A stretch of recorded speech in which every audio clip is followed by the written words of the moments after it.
श्री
गुरु पूर्णिमा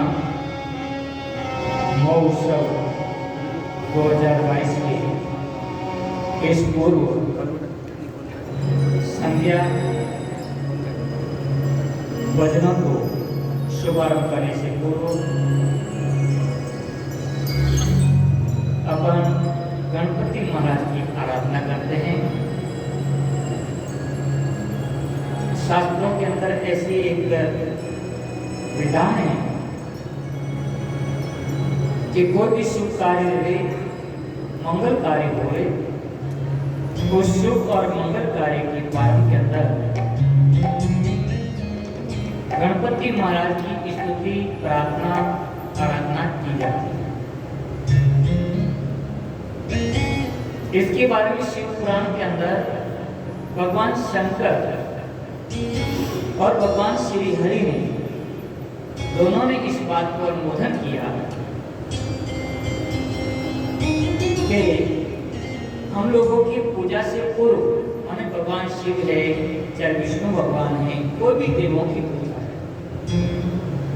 समस्त देवों की पूजा से पहले यदि गणपति महाराज की आराधना नहीं होती है, उनकी पूजा नहीं होती है, वंदना नहीं होती है, तो उस पूजा का कोई उनका फल उसको नहीं मिलता।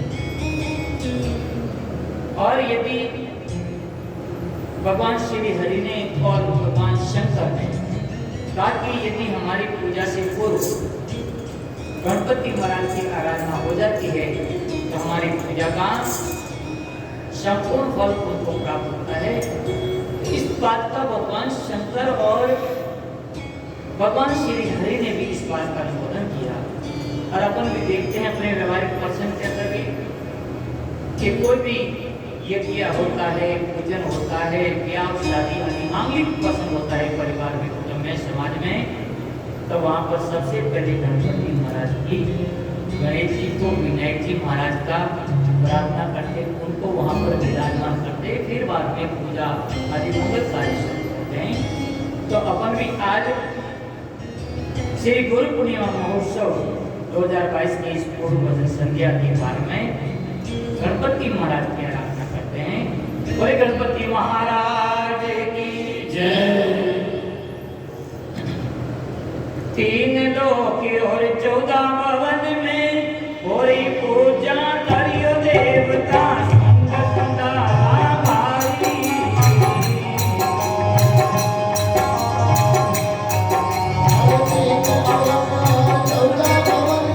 3 लोक और 14 भवन होरी पूजा करियो देवता संग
जी महाराज की जय हो।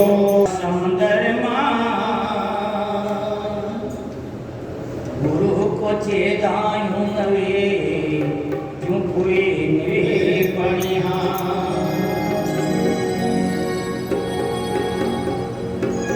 गुरु बसे बनारसी। गुरु जो है बनारस के अंदर जो काशी नगरी है, काशी को ज्ञान नगरी का है। गुरु ज्ञान स्वरूप होते हैं। तो गुरु जो ज्ञान स्वरूप हैं, उस स्थिति के अंदर वो विराजते हैं। और चेला जो है वो समुद्र के माने, समुद्र का मतलब समझते हैं, जन्म मरण रूपी जो महाव्याधि है, भव सागर है, उसके अंदर वो पड़ा है। गुरु बसे बनारसी चेला समुद्र माए। गुरु को चेला यूं माने जो व्यक्ति जिनको ये खबर है कि भाई ये जो बार बार जन्मना बार बार मरना, ये जो भव व्याधि है, इससे छुटकारा यदि पाना है तो केवल एकमात्र गुरु की शरण में ही जाना पड़ेगा। गुरु की शरण से अलावा और कोई साधन नहीं जो इस भव सागर से प्राणी पार हो सके। केवल एकमात्र गुरु शरणम। गुरु शरण के अलावा और कोई रास्ता नहीं है कि हम इस भव सागर के इस महाव्याधि से, जन्म मरण की महाव्याधि से, बहुत सागर से हम पार हो सके। केवल एकमात्र गुरु शरणम। गुरु की शरण ही एकमात्र है। और गुरु की शरण, गुरु की भक्ति, ये भाई ये भक्ति भी छोड़ो, इधर कोई इधर छोड़ो छोड़ो बड़ा बड़ा। तो एकमात्र गुरु की शरण ही बहुत सागर से पार होने का साधन। बड़ा बड़ा बड़ा बड़ा बड़ा बड़ा। अरे तुम्हारे की गाड़ी, अरे ऊपर खटवाली बढ़ो, ठीक है चलो। और भी नजर नहीं आती है। बैठो। बोले सतगुरु भगवान की जय। रामचरितमानस के अंदर भी जब अवतारी पुरुष भगवान श्री राम है, उनसे बढ़कर के और कोई गुरु भक्ति नहीं। अवतारी पुरुष भगवान श्री राम है, उनकी अपनी गुरु भक्ति देखिए। जब 24 साल का जब वनवास हुआ और 24 साल के वनवास के अंदर अनेक प्रकार की परिस्थितियों को झेलते हुए 24 साल के अंदर अनेकों राक्षसों का वध करते हुए, बहुत सारे संत महात्माओं का सत्संग और आशीर्वाद प्राप्त करते हुए, और क्या क्या घटनाएं नहीं हुई उस वनवास के अंदर। भगवान श्री राम की अगामी जो मां सीता है, उन राक्षसों ने, दैत्यों ने, अत्याचारों ने उनका भी अपहरण कर दिया। इससे बढ़कर के और क्या व्याधि हो सकती है, क्या कष्ट हो सकता है वनवास के अंदर। उन सबको भी वे सहन करते हुए वापस जब 14 साल के बाद में वापस अयोध्या आते हैं, तो अयोध्या के अंदर सबसे पहले जब उनके गुरु वशिष्ठ महाराज मिलते हैं, तो देखते ही वहां पर लक्ष्मण और राम जी वहां पर भागते हैं और गुरु के चरणों में प्रणाम करते हैं। परंतु गुरु वशिष्ठ वहां पर भगवान श्री राम को तुरंत वे उठाते और अपने सीने से लगाते हैं और कहते हैं कि राम कैसे हो। तो कहा भगवान आपकी कृपा से ही, आपकी आशीर्वाद से ही मैं सब प्रकार से ठीक हूँ। बाकी वन के अंदर विपत्तियों की कोई सीमा नहीं रही, परंतु आपकी ऐसी कृपा रही, आपका आशीर्वाद ऐसा रहा, आपका जिनके कारण सब प्रकार से भगवान मैं आपके सामने उपस्थित हूँ। बाकी यदि आपका आशीर्वाद नहीं होता तो मैं इस अयोध्या में मुंह दिखाने के लायक आने के लायक भी नहीं होता था। सीता का हरण हो गया, राम और रावण के युद्ध के अंदर लक्ष्मण जो भैया था उनको वहां पर सत्य बाण लग गया था, परंतु उन सभी को कहते भगवान हे गुरुदेव आपकी कृपा से बस सब ठीक ठाक है और मैं आपके सामने उपस्थित हूँ। यदि आपकी कृपा नहीं होती तो मैं यहाँ पर उपस्थित नहीं होगा। सही साथ में नहीं, बिल्कुल सही बात है। ध्यान देना, ईश्वर की कृपा और गुरु की कृपा है तभी अपन इन 2 साल की जो कोरोना महामारी हुई है, ध्यान देना इस कोरोना महामारी में कई लोग अपनों से बिछुड़ गए, पर जिनके ऊपर भगवान की कृपा थी, जिनके ऊपर गुरुदेव की कृपा थी, जो भगवान और गुरु की शरण के अंदर थे, उनकी जिनकी कृपा थी अपन सही सलामत थे।